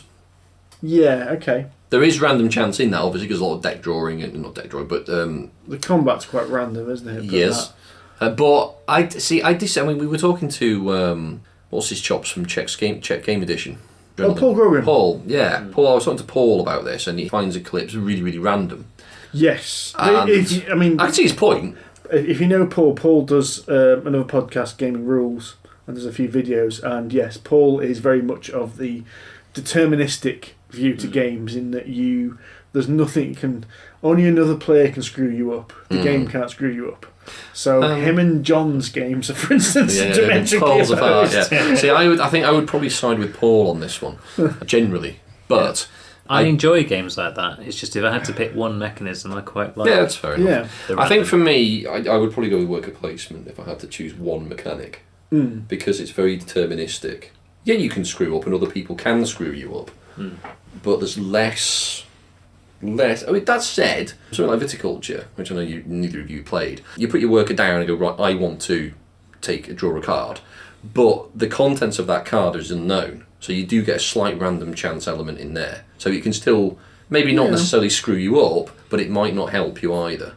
So something like that, I think, would be along the sort of the lines I would go with. Yeah. Yeah. Okay. And you, Steve? I like worker placement in a bizarre way. Which, when I say a bizarre way, in that there's not a massive amount of worker placement games I actually own. But I think it's an interesting mechanic when it's done right. So, if anyone is listening to this podcast who is actually relatively new to board games, which seems unlikely somehow, but hypothetically, if there was, when you say worker placement, what do you mean by that? So, worker placement is when you have a limited number of resources, which usually called the workers. They're called different things in different games, but you have a limited number of these, and you take turns placing them on a spot on the board. And that spot on the board gives you the opportunity to do something, gain something. And usually prevents your opponent from doing the same thing. And in most games, it's a once. Whoever gets that spot is the only person that gets that spot this turn. Simplest one and most common one that I know of is Lords of Waterdeep, which is a game I love, but I love it. It's a very simple game. So you place your agent, your worker, in a spot. You will gain 2 wizards to your... Sorry, 1 wizard. Or you'll gain 2 fighters, or you'll gain a card from the deck. And no one else can put a worker down on that spot. Yep. Okay. Now, what I like are the games that either do that in an interesting way or do it thematically. So, Alchemists is probably one of my favourite games that has worker placements, because it's not really worker placement. You're just saying I've got a limited amount of time, and so these are the only things I can do. Right. Everything about that game is really thematic, and I like the way that works, and you are really limited. And that one is a game where everyone can actually go do everything. Yeah. But you can't do everything yourself in one turn, if that makes sense. You're limited about your options. And as orders, so if you get in there first, you can... So you like it when a game's got lots of different options that you can do, more options than you can do. Yes, that one I love. I always love the concept. The concept of having less actions to do than you can actually achieve what you want. Eclipse is another one. Yeah. Eclipse, you want to do 5 things and you've got resources to do 3. Yeah. Worker placement, you want to do 6 things, you've only got 4 workers. That's it. Yeah. I could be anything, but I've got to pick one of these things and have a go at that. And if I do that, I can't go and do that one over there, but I might need that one over there in 3 turns' time, which means that, my head's going to explode. That's what I really like. I suppose that's pretty much what I'm getting to about long, deep strategy. And I think Steve's probably put it more succinctly than I did, basically. And it's planning the resources you've got in the most effective way. Yeah. But... So what I'm sensing here is we've got me, the Chaos Monkey, and... I would like to add something else. If I were to design a game, there's one mechanic I would include, and whether I would include both, and I actually have a game idea which would include both, dice chucking. Dice chucking. It needs to have dice. Right, yeah. And when I say dice chucking, it's not a single dice. There's one thing... thousands of them. Yeah, it needs to be a handful. A single dice is a rubbish game. Yeah. Full of dice. Yes. A single dice in a game is horrible. And I hate that. I don't think you guys have played it, Summoner Wars. I really dislike Summoner Wars because when you make an attack, you're usually rolling 1 dice and you want a 5 or a 6. Right. And it's just like... What's the point? What's the point? Why don't you just say, I get an auto attack or balance it another way? When you've only got 1 dice to roll... It feels like the dice is against you, so it has to be a handful of dice, this mechanic. It has to be at least 3 to 5, I would say. that's enough to get in your hand. That's enough to get in your hand and give them a roll, because then you can play the odds then. You're looking at the probabilities. I mean, I'm trying to think. Arkham Horror, Eldritch Horror, I like the idea of sometimes you do only have to roll 1 dice, but you're taking a gamble at that point. But there's other times when you're going, right, I've got 3 dice, I can improve it with this. I should be able to do enough damage to this Starspawn of Cthulhu to take it down, survive. You roll the dice. You've looked at the probability in your head and you say, right, I've got a 40% chance that I should do this. Oh crap, I'm dead. You've looked at the probability in your head and then remembered that it's me. 111. Son of a... Yeah. That's one of the things I really like. I'm trying to think of other examples. A game I've not played enough, Forbidden Stars, which is Fantasy Flight Games' Warhammer 40,000 version of Eclipse, would be the best way to describe it to the uninitiated. Wow. Okay. The combat in that is you roll a bucket full of dice, and then you're assigning them to the various abilities, and you play cards to re-roll the dice. See, that could be quite good because you're still using an element of strategy to take advantage of the resources you've been given, i.e. the dice rolls. So, I'm going to pile on all of my hits to the massive great cruiser and batter it, or I'm going to take out all the pesky little fighters so I can concentrate all my fire the next turn, for example. Yeah, that I like. That I would say that's quite good. I'll be honest, I've got an idea in my head for a game which would use dice, and I would use custom dice as well, I think would be the mechanic. So not just your normal 6-sided dice. Careful, Steve, you never know who's listening. Oh, we found out this week games aren't copyrightable anyway. Is that right? Yeah, it's been proven in court this last few weeks. Have you not heard this? No. A Chinese company took... have you ever heard the game Bang? No. So it's Bang and Bang Dice Game, and they're both Western games. So it's like shootout in the old OK Corral kind of thing. A Chinese company took the game, changed the theme from a Western to Chinese myth, changed the artwork, but everything else is exactly the same. So all the rules are the same, even the card effects are the same. Right. So it's exactly the same game, apart from it looks different. And a court has ruled that this was not copyrightable. The art was copyrightable, and So the the graphic mechanics design, aren't but the mechanics of the game are not copyrightable. That is interesting. Because normally in copyright it's, that you couldn't have come up with a prior... That anyone in that field couldn't have come up with a similar idea. Yeah. But this isn't just a similar idea. This is not copyright. This is an exact copy. This is the You're one. right, sorry, that is patent. Yeah, it's an exact copy, which is the one which has confused people. Everyone thought we would be in such a blatant rip-off that it would be in trouble. But no, they've said you it's come up several times. You can't copyright and you can't patent game mechanics. That's probably fair, because otherwise you'd copyright worker placement or dice rolling or something like that. As we mentioned him briefly earlier, Donald X Vaccarino and Dominion, if he'd have managed to be able to paint and deck building, then he'd be on a deck building game. But now you've got, as soon as that... No, so Magic's a completely different thing. All right. But the deck building thing spawned about 100 games that use deck building, and some of them are more or less rip-offs of Dominion. Some of them are ones that have used that deck building. I think if you ever played any of Martin Wallace's games, he's using that deck building in interesting ways as part of a bigger game. Okay, sure. So people can add that in, but if that had been copyrighted or patented, he would have had to pay a license to use that ability. So, yeah. You can't really copyright an idea. I think that's the idea. So, second question, again from Board Deck and Dice. Which game do you all disagree most on? All of them. I don't think that's true at all. No, it's not. I disagree. I don't think there's one single game that all three of us disagree on. It's normally two of us have a more similar opinion versus... I'd agree with that. Yeah. Because, although I think probably the most surprising game, although admittedly I think we need to give it another go, that surprised Steve and I was Dead of Winter. I don't know where you two have got this from, because I don't remember feeling that. So when we talked about this before the show, they were saying that I was, not that impressed by it, but I don't remember thinking that it was, awful. Or I have a suspicion that they both were massively excited about this game, and they spoke about it for ages, built it up loads, and then I got to the end of it and thought, yes.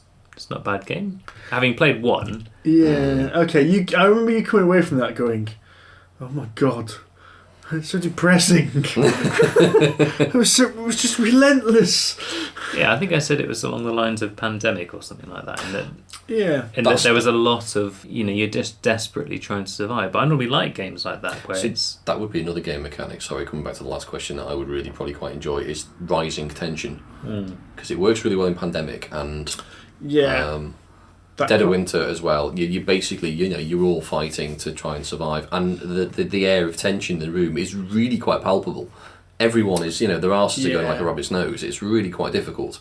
But that's a cooperative game thing, isn't it? Yeah. No, it's something I quite enjoy. It's very difficult to put into a competitive game. I would agree. But maybe that's what I I'm missing. I don't know, because we were quite tense at Empires over the weekend. Got an idea for a game. Quick, write it down. No prior art, get rid of it. But disagreeing. Yeah, I don't know. I don't think there was a single game that we all disagree on. See, I mean, how would we? Because we either like it or not, and there's three of us. Can't split three ways. Yeah, but there's ones I think we disagree on a little bit between us, isn't there? I mean, John's a big fan of Munchkin. Yeah, true. I played Munchkin once, really regret buying it. I think maybe the three of us need to play Munchkin. I've never played it. Yeah. No, you see, you've not played Munchkin, so... And I've not played the T either. No, you haven't. The Big T. You haven't played Big T. I've never played it. And do you know what? Given all of the feedback we're getting, I'm almost tempted to remain that way and remain in blissful ignorance of the nightmare I'm facing. I think it may have been built up for you a bit, Andy. Yeah. I'm gonna say one that's going to annoy you now, Lewis. You don't like worker placement, do you? I think Euphoria is overrated. Do you? That's what I said. That's fighting talk, Tuna. I have to admit. Which one was Euphoria again? Euphoria is... There you go, there's one we disagree on. I can't remember it. Steve doesn't like it, and Andy fucking loves it. You haven't played it yet, I don't think. Euphoria is a Stonemaier game. Yeah. And Andy likes it. Even chances. It's a game where it's worker placement, but it's worker placement of dice, and you roll the dice for your workers, and I quite like that aspect of it. And the dice, how high you roll affects how good they are, but if you roll too high, then your workers start leaving. Yes. This is the dystopian thing. Yes, the dystopian future one, yeah. Yes. Now, I respect it. As I played the game and went, yes, I see how it all works. It all fits together nicely. I can see how people who like this kind of game like this game, which kind of turns a bit of a phrase of mine. But I just kind of thought, I'm not enjoying myself. There was a couple of things about it I just didn't like. I really didn't like the tunnel thing, because I spent far too much of my resources tunnelling only to find out it wasn't worth it. And I couldn't work out how to get this. One of the resources is like this green cloud. Bliss. Yeah. And I found that the game just basically revolved around this one resource, and only one person on the table could get it. I just didn't see what the hype was about. As I said, I could look at it and go, right, I can see how it all fits together, and I can respect the design, but I didn't enjoy myself. Oh, that's fair enough. Okay. I think to play. It was only after one game. I was going to say, it's just that you need to play a few more. I think you need to play again, because it took me about 3 games to really get my head around the gist of the tunnels. I can see your point, they're quite confusing to start with. When they're used effectively, they're actually very powerful. But I think probably not for the reason that Jamie actually probably intended. But they are powerful once you get used to the idea of using them. But I think they have to be used quite quickly in order for them to actually take proper serious to benefit you. One of the biggest issues I actually have with Euphoria, and I can see where you're coming from with this, because I don't think it's his strongest game. Of the 3 I've played, I think it's probably the weakest of the 3. Okay. Is the idea of the market. That some of them you get essentially negative effects essentially if you're not involved in building one. And one of those negative effects is just completely crippling to anyone who's not involved. It's like horrible. It denies you access to bliss. And as you mentioned yourself, bliss is quite important. It's not quite as important as you've made out. You can get round it, but it's really crippling if you don't have access to it, because the Icarus area above the game, they're open markets, and they're really useful for turning resources into influence stars, which is basically what you use to win the game. And if you don't have access to that, you're fucked. You're humped. If you get that effect, you're not going to win. It's really that simple. So there is a slight imbalance in the game, and I can see where you're coming from. That if you don't fully get it, you're at a massive disadvantage. So I think at this point, I've played Euphoria enough to know that if I played you two, I would probably batter you at it. Yes, but I can see where you're coming from. Any strategy game where you have to build things up based on knowledge of the game. If you've played it loads and other people haven't, it's fair. Yeah, no, it is. It's true. I will defend it because I still enjoy it, although it doesn't work as a 2-player game. You can play it as 2 players, but it's basically a race. It's kind of boring. So it doesn't have the I can put my worker down and screw you over element. Yeah. Because you're so detached from everything else that it just doesn't work. So I can appreciate your point of view with Euphoria specifically. I can see where you're coming from. I'll disagree with you, so there you go. But John can't get in on this because he's not played it. So. It's trying to find a game with actually all 3 of us played and all 3 different opinions. Ticket to Ride. We've all played that, I guess, haven't we? Have you played Ticket to Ride, John? Yeah. It's probably because I'm just shit at it, but I just don't do very well at it. I only played it on the tablet. Yeah. And I always get nailed by the AI. They seem to just pull out moves from its arse, and it just wins every single time. I can't beat it. You just play us. We're much more flawed. just don't play my wife. Yeah. I can believe she is an AI. Yeah, she beats the AI every time. I can't beat it at all.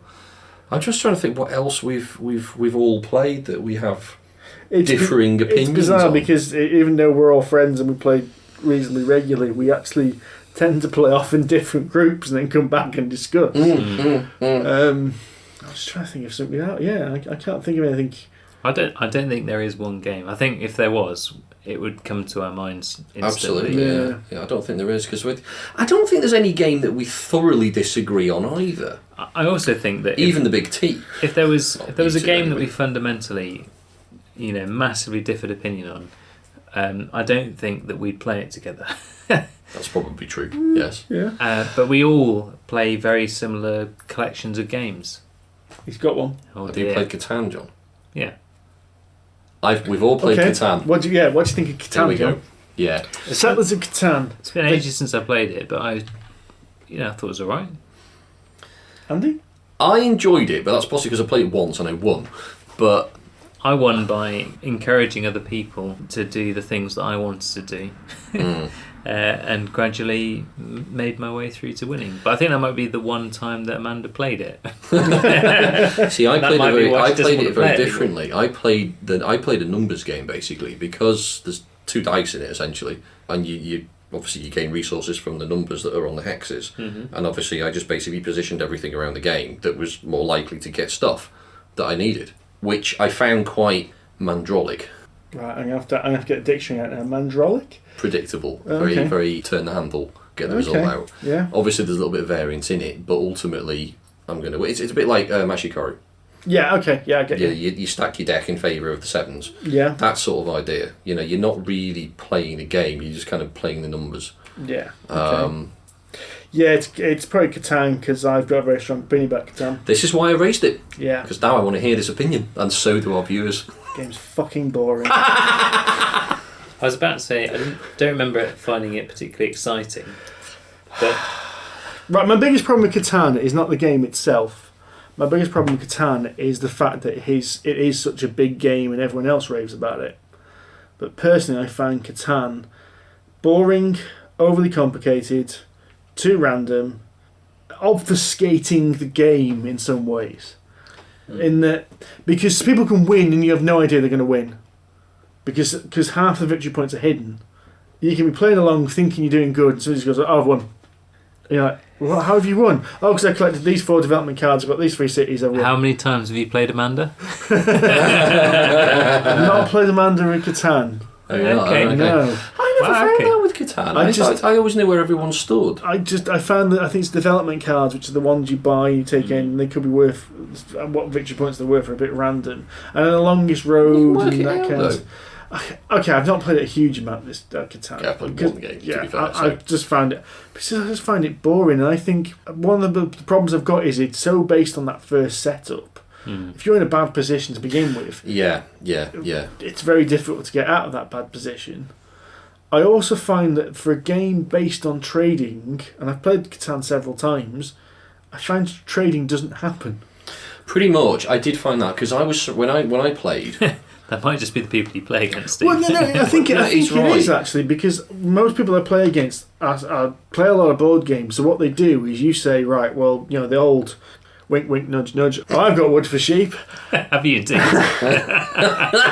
And no one will do that one-to-one trade because they know it will advantage you. Because they say, right, well, you're after this one thing, so I'm going to make you give me 2 resources for 1. You're up against human nature. I've never played it against anyone that does the one-to-one trade and you get mutually think. You wouldn't at all because it doesn't benefit you. So then it becomes a race to the ports. Yeah. Because then you usually it's ironic that a game which is supposed to give you ports to give you a last-ditch option, most people use that because it's a better option than playing against the players all being miserly. Yeah. But I said we didn't do that in our game actually. I have to admit, we played a 6 or 7 player game. So we had the expansion bit. Blimey. It was pretty hefty. Yeah. And the ports were used a little bit, but not really much. But that said, there wasn't that much interplayer trading either. Yeah. I don't know, we just had some randomly good board. But I was surrounded by bloody farms. I could produce wheat out of my arse, but I had no wood, so I couldn't build any bloody roads. So basically just hoarding all of this wheat until people ran out of wood and go, right, I've got wheat. I'll give you, whatever. They ran out of wheat because I had it all. And well, I need wheat to upgrade my town to a city, whatever the hell it was. and I needed the wood, so I took advantage of basically doing exactly that. It's like, well, I know you need food because you're going to starve. Give me some wood because I know to build a road. And I'm like, no, all right, then fine. And it was very begrudging. Yeah, that's the problem. Every time I play this game, when people do trade, it seems to be begrudging. It's like, oh, yeah, I'll give this. It was done out of necessity, not out of tactic. Yeah. It's just... So what you're saying is it's basically, from your perspective, it's more of a war of attrition than something more exciting where you're... I just don't find much interest in it. I've played 2 or 3 games on the board, and I've played loads of games against the computer because it was one of the first Xbox Live games to come out, so I played quite early on and played a lot. I've got of the Xbox. app actually as well on the phone. The app doesn't work that well because it's really clunky. But I don't dislike it as much as you do. As I said, enjoyed it and I'd play it again. My biggest dislike with Katana is not necessarily the game itself, as in how it plays. It's this... I think it was the game that brought German-style Euro games to America. Right. So there's a lot of people hold it as this golden game, this game that introduced us all to modern board games. Right, okay. And that really, really winds me up. I mean, really winds me up. It's not even the game you dislike. Yeah, it's this It's feeling. what it stands for. Yeah, it is. Because it's, oh yeah, Katana, it's what introduced us all to board games. It's like, I'm sorry, I've got Hero Quest, Space Crusade, Space Hulk. Yeah, but people get criticised for the games that bring them into the gaming world all the time.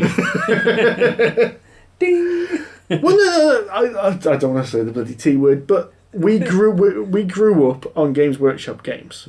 We've been playing board games for years, and to be told by everyone else that you got into board games due to Catan, it's like, no, if I played Catan and it put me off modern board games for about 2 or 3 years. Really? Yeah. Wow. The game that really got me back into modern board games was Arkham Horror. Because I Okay. saw it on the shelf and saw Call of Cthulhu, the board game, and went, oh my god. I can hear it. What's that? It's calling. Why did I not know about it? So, what do you mean it was first printed in 1985? Why am I only hearing about it now? And it is that whole Euro versus American game. So, it's as I said, I was into the American style games, I still am. I think we're all Americans, really. No, we established this last time. Yeah, let's not go through that argument. The important ones. Anyway, I think that answers the question. I think it does answer the question. Catan. Yeah. Catan is the game we disagree on the most. But for completely different reasons. Yeah, which is a good thing. Yeah, we do. Well, surely because we disagree.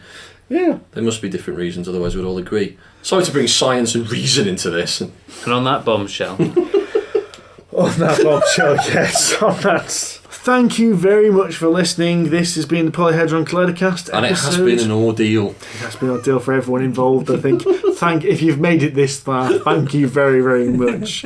And seriously, you need to stop taking those tablets. If for some reason you actually enjoyed listening to this ramshackle performance, please go to iTunes or your podcast provider of choice and leave us a good review. If you're listening to this on that YouTube, give us a little thumbs up. Give us a comment if you wish. A nice one. Yeah. If you don't want to go that far, please visit us on Facebook or Twitter, or go to the website polyhedroncollider.com. We want more people to come to us and say hello. Yes, we do. We like people, Hello. mostly. Well, these two do. I don't like people. We should see you in about 4 weeks for the next episode. Tatty bye. Try. Goodbye for now.